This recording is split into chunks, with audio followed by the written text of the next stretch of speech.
Good morning. I have no problem with the video. It's what's the appearance fee, Bernard? So, Bernard has already done the welcome. Oh, wrong one. So, my thanks are to SFRP for arranging this second session.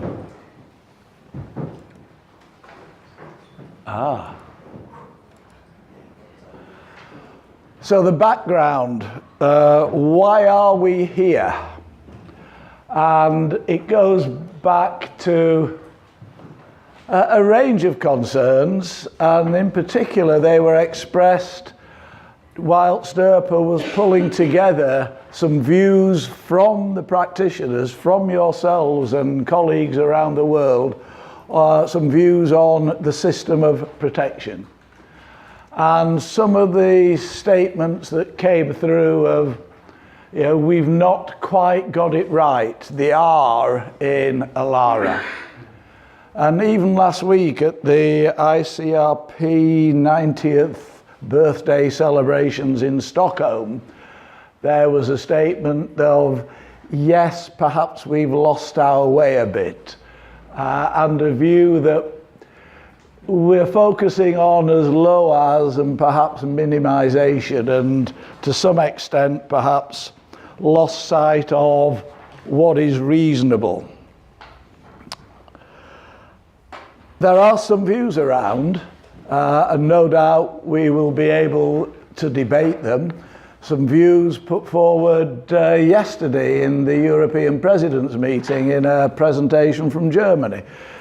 Is there the possibility of numerical cut-offs below which there should be, things should be deemed to be reasonable? And I think it was 1 millisievert a year occupational, 0.1 millisievert a year public. That's one possible outcome here. But I think what we all agree on is perhaps we should focus on the higher levels, but we can't ignore the lower levels. Right? And it was interesting last week, actually, in this ICRP meeting, held specifically in Sweden and Stockholm, because that's where the first meeting of ICRP was held. But there was a celebration of Bo Lindell. And one of the things that he majored on and was very popular in the 70s and 80s was cost-benefit analysis. And it's interesting to reflect, that seems to have disappeared from our system, right? It was an attempt to define value for money.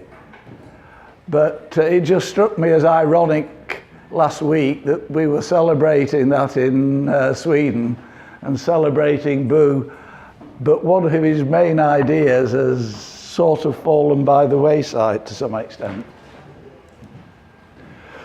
So, what this meeting is all about is, can IRPA provide some guidance? Right? If so, what form should it take? Numbers, right? One suggestion so far. Should it be, what are the good processes to follow? What factors to take into account, right? What pitfalls to avoid, right? All of these things. Should we just accept that if you involve the stakeholders, you will always come to the right answer, right? Is that good enough? Just involve the stakeholders and everything will be brilliant. Is it just a set of case studies that we should pull together? Right, so this is the background to this sort of meeting, and it's an open question, right? If IRPA provides some guidance, what form should it take? I didn't plan these to come in one by one, actually, but there we are. And if we do provide some IRPA guidance, should it just cover reasonableness, or should it cover the other aspects of practical protection, that we're currently involved in, like conservatism, graded approach, and things like that. At the moment, these are totally open questions. The idea is to try and have some output in some form. So how do we best use this workshop? And it's identify a useful set of case studies. Should we look across the cases to try and identify some common factors and some key issues? i.e., it's not just case studies, it's what's the learning that comes out of it. And ultimately, how to get something useful. So I'm hoping that during these 2 days or the day and a half, we can distill out of the case studies some common threads, some common issues, and some pointers for how to have real success in this field. Now, there's lots of things to consider, and I'm going to put up 2, but they are possibilities. You may have others, and hopefully in the discussions, right, we can identify what might be some of the key factors. But one of them, for example, could be money and resources. One of the issues, perhaps, involving stakeholders is it's easy to spend somebody else's money. I mean, I think we ought to have a vote, and I propose that Jean-Francois takes us all out for a beer tonight. Right? Is everyone in favour? Right? I didn't see Jean-Francois' hand go up. Right? So keep him. You observe that you pay only €100, and you can imagine that the price is not 100. Right. That's why Okay. we put some money on the table too. So what's important is to make sure that the people who really pay are involved in the decision making, right? And I'm struck by an example that we had last time in this workshop 18 months ago. It came, I think, from the medical sector. Those of you that were here might remember it. And a hospital had a delay tank, and it had some concerned local residents. Right, oh, you're storing radioactivity, we're going to be irradiated. The doses, of course, were absolutely trivial, but they had a stakeholder meeting and they agreed to put a little bit of some shielding around the tank. And you might say, well, all the stakeholders agreed. My argument would be that money came out of the healthcare budget for that hospital. And if I was a patient in that catchment area, and I was eventually denied some treatment because they'd run out of money, I would have been furious. I was a stakeholder, but I wasn't represented at that meeting. Another example, Bernard has just gone actually, I was hoping he'd be here for this. In the nuclear sector, for example in France, if EDF is part of the meeting, the stakeholder meeting, is that fine? Because EDF will ultimately be paying. Oh no, they won't. It goes on the price of electricity. It's the electricity users who are ultimately paying. Are they represented around the stakeholder table? So I come back to the point, it's easy to spend other people's money.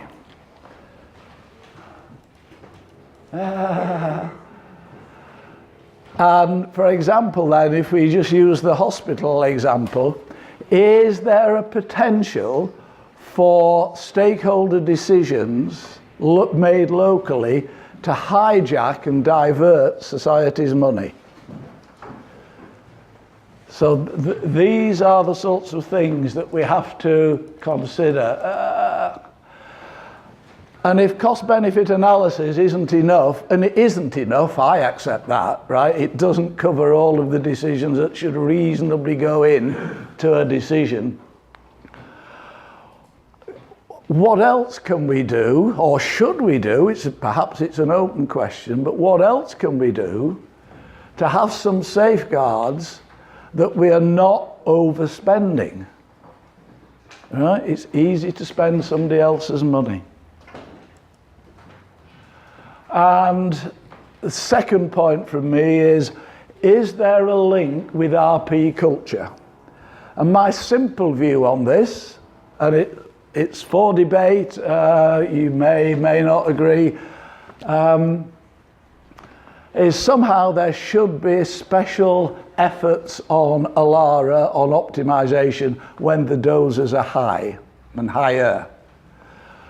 But at low doses, is it good enough to assure a good culture, a good radiation protection culture? You can make your own choices on what's high and what's low here. I'm not going to, right, that's perhaps for debate. Because when we talk about a good culture, that involves leadership. It does involve effective engagement with those who are involved, right? It's raising concerns, it's learning from experience, it's having good procedures and quality assurance. That's integral in a good radiation protection culture. So, is that okay? Right, when the doses are low, however we decide we might come to that view, right? It perhaps works in occupational, it perhaps works in medical. When we get into interactions with the public, I know some people are quite keen on it's important to have a public RP culture, but what does that really mean? But is this the sort of approach? We don't necessarily have a minimum cutoff below which you stop trying to be reasonable. We always want to be reasonable in every situation. But is it enough to say we have it embedded in the culture? We don't need a regulator to say, I want you lower, I want you to demonstrate specifically using whatever criteria. I have the right culture. So those are just two suggestions to see if there is any commonality. I look to your suggestions for what other factors may have some commonality and may be important. So ultimately, in this workshop, let's try and get some good ideas to share amongst ourselves with the practitioners, to share with the regulators, and I know we have some regulators in the room here, right, looking at no one in particular, right, and to share with authorities. So that's what we're really trying to do.